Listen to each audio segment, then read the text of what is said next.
Um estudo identificou bactérias nas águas que inundaram as cidades gaúchas. Te explico as 3 ondas de doenças infecciosas que devem acometer o Rio Grande do Sul. Claro que isso é um problema muito sério. Fala aí pessoal, eu sou o Thiago Lima e estamos começando mais um vídeo aqui nesse canal. A mídia agora começa a implantar na mente da população que estão surgindo 3 ondas de doenças a partir das enchentes, da grande catástrofe que nós vimos e ainda estamos vendo no Rio Grande do Sul. E que essas 3 ondas podem não apenas afetar aquela região, mas o Brasil inteiro.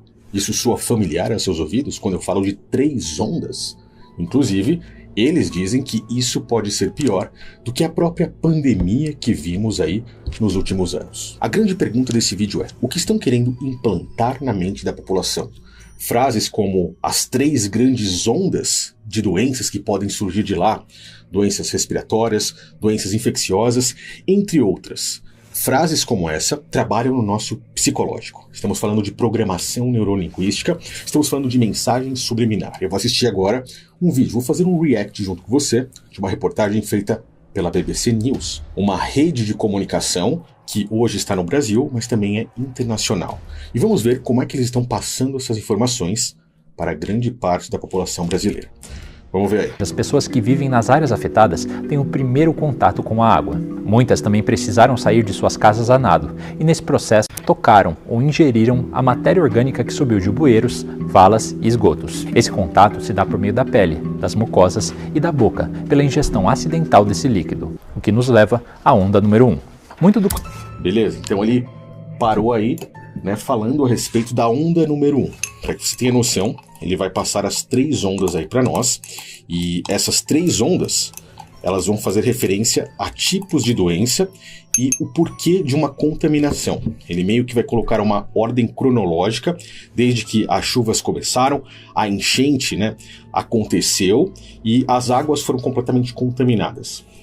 Vidas de pessoas foram levadas, de animais, pessoas perderam praticamente tudo, e agora nós estamos vendo que aparentemente isso parece ser apenas a ponta do iceberg. Porque a partir daí, a partir dessa raiz, os frutos irão surgir a partir de agora, e esses frutos aparentemente são essas doenças. Vamos continuar aí. O conhecimento acumulado sobre as consequências à saúde de grandes enchentes vem de países asiáticos, como Índia, Paquistão e Indonésia, que historicamente lidam com problemas do tipo. Um trabalho de 2018 feito na Universidade de Queensland, na Austrália, destaca que as inundações são o desastre natural mais comum no mundo. Ao analisar diversos acontecimentos do tipo, os autores do estudo apontam que nos primeiros 10 dias após o evento climático, as doenças que mais aparecem são infecções de pele, pneumonites ou pneumonias por aspiração, infecções respiratórias virais e gastroenterites, a popular diarreia.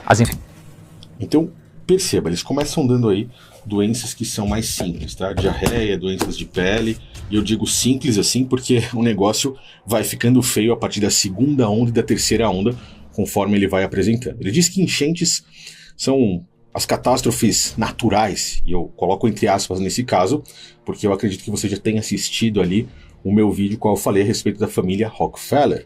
E colocando isso junto, né, colocando todas as informações juntas, você vê que o negócio foi surpreendente. Tá? Então ele diz que isso é um dos acontecimentos que mais ocorre naturalmente e que é teoricamente comum. Mas agora nós temos um resíduo disso, tá? Continuar. Infecções de pele também estão relacionadas a esse mesmo fenômeno, o contato com materiais contaminados das enxurradas. Já as infecções respiratórias costumam ser consequência das aglomerações. Isso porque dezenas de milhares de pessoas estão em abrigos, muito próximas umas das outras. E essa condição facilita a transmissão de vírus causadores de resfriados, gripe e Covid-19. Os abrigos e as moradias improvisadas, com higiene precária, também reúnem as condições para a dispersão de parasitas, como aqueles que... Vamos lá, o que ele está dizendo? A gente começa a ver doenças que faz com que pessoas aglomeradas possam se contaminar cada vez mais. Então, nós temos ali um foco. O Rio Grande do Sul, nesse momento, é um grande foco. E isso, pelo cronograma que você vai ver ele colocar aí, ainda, teoricamente, nem começou a ocorrer. Nós temos pessoas, milhares de pessoas aglomeradas, pessoas que perderam tudo, e pessoas também que foram até lá e agora voltaram aos seus estados, às suas cidades. Comece a raciocinar em cima disso. Continuar. que provocam a escabiose, a sarna e a pediculose, a infestação por piolhos. Para as doenças respiratórias, pode-se pensar num reforço na vacinação. Há doses disponíveis contra o influenza, o causador da gripe, o vírus sincial respiratório, um dos responsáveis por resfriados, o coronavírus, o causador da Covid, e até contra alguns agentes por trás da pneumonia. Aí eles começam a injetar substâncias para dentro das pessoas mais uma vez, tá? A Prefeitura do Rio Grande do Sul já emitiu um alerta dizendo que as pessoas precisam fazer isso, tá? Precisam reforçar as suas doses de... Não posso falar a palavra exatamente, mas você sabe o que eu estou dizendo. E aí é que começa. Ainda estamos falando da primeira onda, tá? Por isso que eu digo, reforce o máximo possível a sua imunidade, tá? Vamos ver aí. Passados entre 7 e 10 dias das inundações, outras doenças ganham força e relevância. Presta atenção, então ele falou que de 7 a 10 dias começaram outras doenças, tá? É mais ou menos o prazo que nós estamos vivendo agora, pelo menos no momento que eu estou gravando esse vídeo. Agora continuar. Aqui que começa a onda 2. A principal preocupação é a leptospirose, causada por uma bactéria transmitida a partir do contato com a urina de animais, principalmente ratos. Muitas vezes, esse micro-organismo invade o corpo de uma pessoa lá atrás, no momento em que ela tem contato com a água contaminada, mas há um tempo de incubação, um período em que o patógeno não dá sinais de sua presença. Antes dele falar do período de incubação, perceba que pessoas já estão morrendo por conta da leptospirose. Continuar, porque agora é que começamos a ver ali o fundo do iceberg, né? Até que os primeiros sintomas apareçam. Geralmente, esse tempo de incubação da leptospirose é de 7 a 14 dias, mas pode se estender por até um mês. Na prática, isso significa que pessoas que tiveram muito contato com material contaminado, como as equipes de socorristas de resgate e voluntários, além dos moradores que ficaram na água por um tempo prolongado, devem tomar um remédio preventivo, antes mesmo de apresentar qualquer sintoma. Além da leptospirose, os médicos também se preocupam com outras doenças infecciosas nessa segunda onda, como é o caso de tétano e hepatite A. Mas, agora essas pessoas voltaram para suas casas e elas vão estar contaminadas. O grande problema é que, a partir daí, surgem outras doenças. Vamos continuar. Quando se fala de problemas transmitidos por água contaminada, algo que sempre vem à mente é a cólera. Mas essa condição não parece ser uma preocupação de momento no Rio Grande do Sul. Olha o que ele está dizendo, tá? Não parece ser uma preocupação de momento, porque uma doença que aparentemente naquela região já foi erradicada. Mas olha o que ele traz aí pra gente. Isso porque o vibrião colérico, ou as bactérias causadoras do quadro, não são detectadas no estado há décadas. Mas o Brasil voltou a identificar um caso de contaminação local por cólera em abril deste ano na cidade de Salvador, na Bahia. Ou seja, será necessário fazer uma vigilância laboratorial ativa sobre essa doença para evitar surpresas. Por fim, algo que... E aí, ele traz à tona uma hipótese de que no Brasil foi identificado um caso e com esse vem e vai de pessoas, isso precisa ser estudado.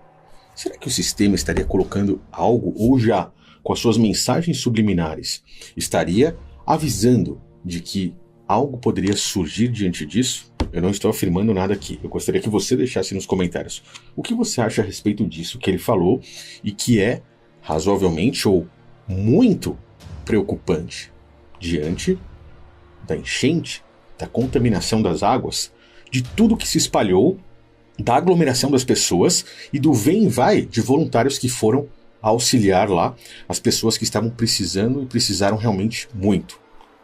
Vamos continuar para ver a finalização disso tudo. O que historicamente sucede às grandes inundações são doenças transmitidas por vetores, como é o caso da dengue. Agora ele vem com a terceira onda. Aquela que, de certa forma, está assolando o Brasil e não tem como negar. A mídia tenta se calar ao máximo diante disso, o presidente muito mais. Nós estamos falando da própria dengue. A dengue, ela vai se reproduzir aí por conta do mosquito Aedes aegypti e por água parada. Nós sabemos que temos também, eu não vou nem entrar nesse mérito, grandes empresas, como do nosso grande amigo, né, Bill Gates, que colocou no Brasil, há alguns anos atrás, alguns mosquitos transgênicos, né? Aqueles mosquitos criados em laboratório, mosquitos geneticamente modificados, e que, aparentemente, pode ter alguma coisa a ver com planos da própria elite mundial para tempos que estão por vir. Casos de febre Oropouche que aumentaram mais de 700% neste ano aqui no Brasil. De acordo com o Ministério, as 2 mortes no Brasil podem ter sido as primeiras provocadas pela doença no mundo. Ou seja, a mãe perdeu o bebê logo depois que acabou contraindo a Oropouche, e outros 4 casos de microcefalia. E ele anuncia, então, a terceira onda. Vamos ver. Aqui começa a onda 3. Se esse cenário se concretizar, será necessário pensar em estratégias para controlar o Aedes. Há também a vacina contra a dengue. Gestores podem pensar em campanhas dirigidas a algumas cidades gaúchas, por exemplo. Os médicos temem que a crise acabe criando um desbalanço no sistema de saúde, com uma situação parecida ao que aconteceu na pandemia de Covid-19. Quando a água baixar, também haverá necessidade de pensar em como lidar com as questões de saúde mental e todos os traumas acumulados nesse período. Nós temos muitas informações aqui, tá?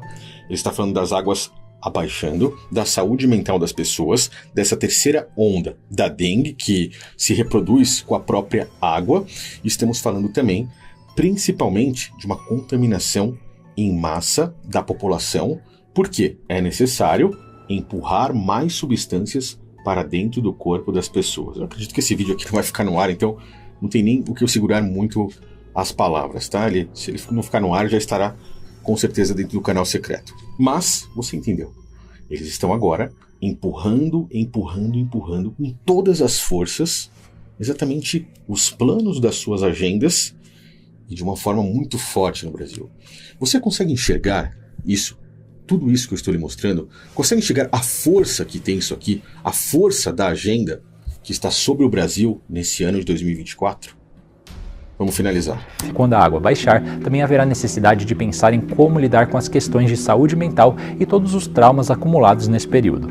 O trabalho da Universidade de Queensland lembra que transtornos como estresse pós-traumático e depressão são outras consequências de longo prazo das grandes inundações.